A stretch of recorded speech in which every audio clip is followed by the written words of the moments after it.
So President Cyril Ramaphosa will not appear before Parliament's Section 194 committee, at least for now. And that follows the advice of Parliament's legal services. The committee voted against the request made by the suspended public protector, Advocate Busisiwe Mkhwebane, to have Ramaphosa testify. Mkhwebane wanted the president to explain, among others, his decision to suspend her.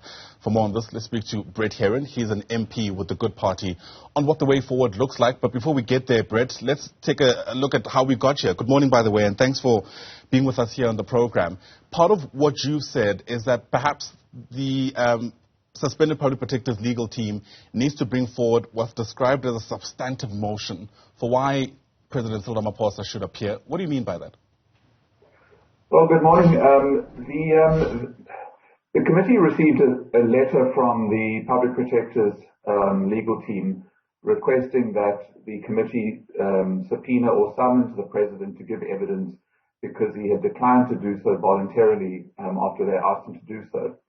The legal advisors to Parliament drafted a legal opinion which said that the use of the summons or subpoena should be used restrictively, which I agree with, and that there were two tests that had to be met. One was that the witness could give evidence directly to the matters that the committee is hearing, and secondly, that the witness would have personal knowledge. So my suggestion and my argument to the committee was that the legal opinion was obtained after the letter was received from the public protector's legal team, and that the public protector's legal team had not been asked to respond to those two conditions identified by the legal advisors. So although the legal advisors didn't say that the president couldn't be called, they said that those two conditions should be what the committee considered. And my proposal was that the public protector's legal team be given the opportunity to present reasons why those two conditions could be met if the president gave evidence. But I was in the minority, and the committee voted not to call the president. Sure. And I guess another central question to be asked is plainly whether we reckon President Cyril Ramaphosa's testimony would be relevant.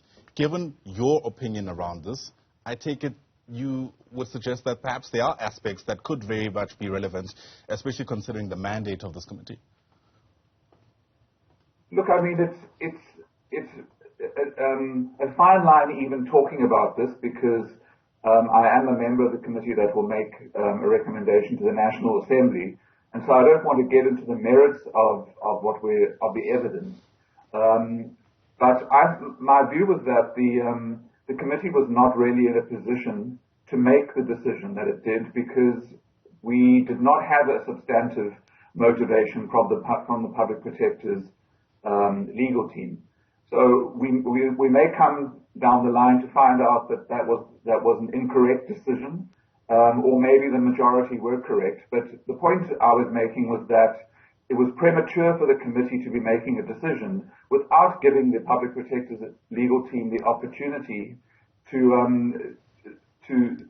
motivate why the president was an essential witness for the purposes of the committee's hearings. Is there anything stopping the public protector's legal team from taking that option now? Well, I mean, it's not. I really can't answer that question other than to say that the committee took a resolution not to subpoena the president, not to ask him voluntarily to appear before the committee, and whether the public protector's team will come back and remotivate or make a second request, I don't know. And if they did, I can't really tell you how the committee would respond. Yeah. But the hearings continue, and we're going to continue according to the current program until the end of October. So there's still a good 2 or 3 months to go. All right. The committee and its work is the first of its kind, especially when you consider, this process that's looking to the removal of a head of a Chapter 9 institution. It was expected that part of the learning will take place in the doing. Are you getting a sense that, the path and the way forward is looking clearer than it did at the start of the process, especially when it comes to these, let's call it murkier issues around whether or not Cyril Ramaphosa is a relevant witness potentially, given his own interactions in the past with the public protector? Look, I mean, it is obviously a new process in South Africa. It's a unique process almost in the world. And so we are creating a precedent for perhaps future processes like this. Whether the path is clearer or not is difficult to say. I mean, the proceedings have certainly started moving in a much clearer direction. And as we are progressing, we're seeing that the process is becoming, I guess, less cluttered by uncertainty. But I think I'm not sure that the path is clear as to the way forward. We are, as you say, learning as we're going along, dealing with issues that perhaps were not anticipated by the rules or the terms of reference. And so we are creating a precedent. We have to make sure that the precedent we create is rigorous in terms of the test of fair and procedurally correct. So those are the things that concern me, that we're always acting fairly, conducting ourselves with an open mind, and ensuring that the process withstands scrutiny. Speaking about fairness, the lingering concern will always be around whether or not the committee and its work can remain apolitical in a context where, of course, it's MPs who belong to political parties that sit on this committee. Do you reckon enough has been done to look out for that potential pitfall? Well, I mean, every member of the committee has confirmed in some way or another that they are there with an open mind and that they intend to conduct the process as fairly as possible and without bringing party positions into the committee. Beyond, whether that is the case or not, that is the position that every member has taken, and we'll have to wait to see what the outcome is, and I have no doubt that this process will be analyzed by legal scholars and jurists for a long time to come. But we have a clear commitment by the members of the committee not to play politics with this process and to conduct it fairly and openly.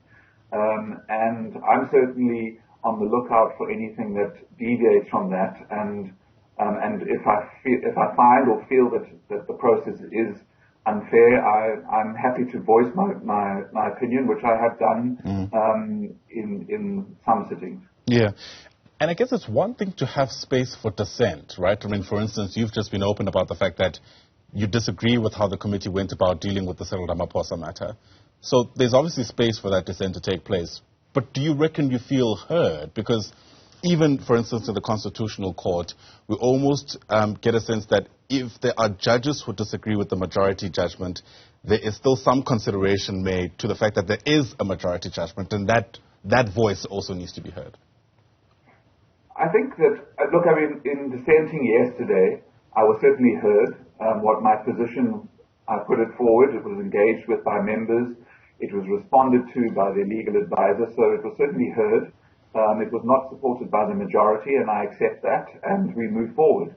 So I think that dissenting voices are heard. There are not many that are dissenting, and the committee seems to be working well and cohesively. So there's not a lot of dissent in the committee, but it would be, I think the correct response is to say that yes, I think dissenting voices are being heard in this process.